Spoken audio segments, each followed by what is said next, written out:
Hey there, my name is Bryan Ewald, and what I have here is the G-sharp OF-1 travel guitar.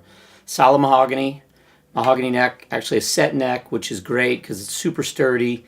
Sounds good, but it also makes it really durable. This thing really doesn't feel like it's going to budge at all. And anyway, maple fingerboard, which is kind of cool on a mahogany neck. Single coil pickup. Nice little simple bridge design.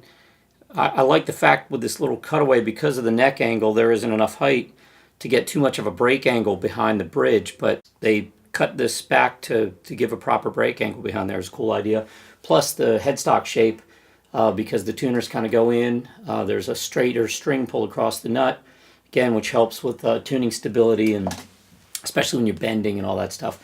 I'm not 100% certain, but I believe this is a bone nut.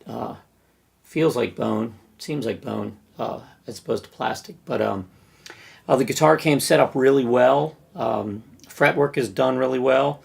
There's a lot of information on the website about setting the guitar up. It came with a little clear plastic thing that you'd set in here. If for some reason the bridge gets shifted and you have to re-intonate it.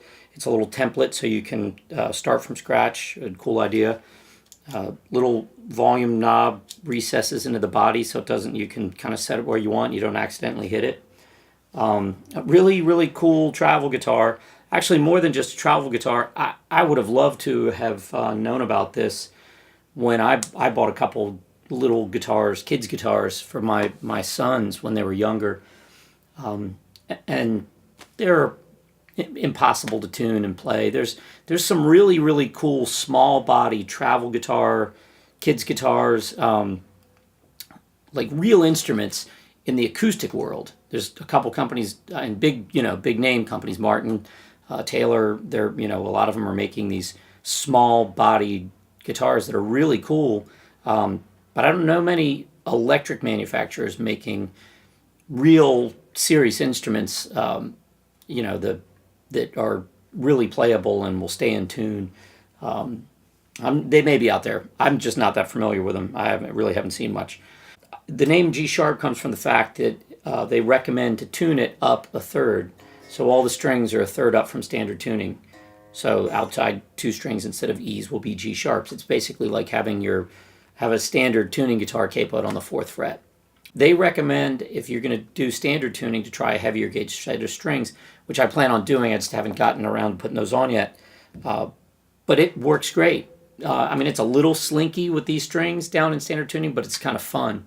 And it held tune and played great. So if you were going to leave it down in standard tuning, you might want to try 12s. But it's a lot. There's a lot of cool textures, for not just the travel side, but also for recording.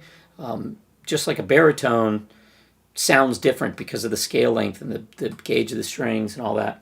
This is kind of like the opposite version of a baritone. You can get some really cool higher textures, that are great for laying in tracks and adding depth to a mix.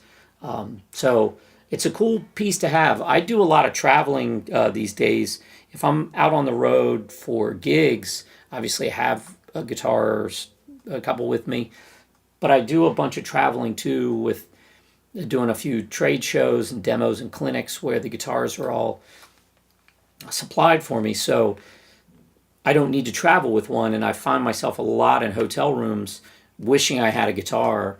I've got songs I've got to work on, or I could bring a mobile recording setup and lay some tracks down.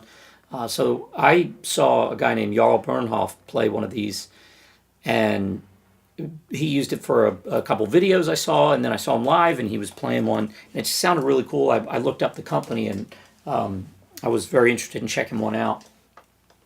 So I've used it on the 2 tracks that you hear, like a couple different layers. Everything other than the drum loop is this guitar. So even the bass sounds, I'm either running through an octave pedal or I'm running through a bit commander on the other one for that synth bass kind of thing. The scale length is 20.75, 20 3/4 of an inch. So it's about 4 inches roughly shorter than the typical Gibson scale length, and 4 3/4 inches shorter than a Fender scale length. So it's definitely a short scale guitar, but it really holds tune well. and you can play, some cool big voicings, and it feels like a real instrument. It doesn't feel like a toy. There is an adjustable truss rod that you can find underneath this plate. All in all, like, it's super lightweight, but it feels really solid. It's like with that set neck, like, I mean, this doesn't feel like anything's going to happen to it, whether you're checking it or carrying it on a plane. Mine came with a really nice little gig bag, which is probably plenty for me. I'll most likely carry it on. If you wanted to check it, I know they have a hard shell case option that you can get. The 2 tracks that accompany this, one of them, all the guitars are tuned to open G. So I'm actually a half step down from recommended, but in a open G tuning, or maybe I'm in G sharp. I don't remember. You can check it, but I'm in an open tuning using the slide and playing some stuff. And then the other track, almost everything is in standard tuning, even with these strings on it, this string gauge. And like I said, all the bass parts and all that stuff are all this guitar. I'm running through I'm just running through 1 amp. I used a couple different drive pedals and a Boss octave pedal and a big commander for the bass sounds.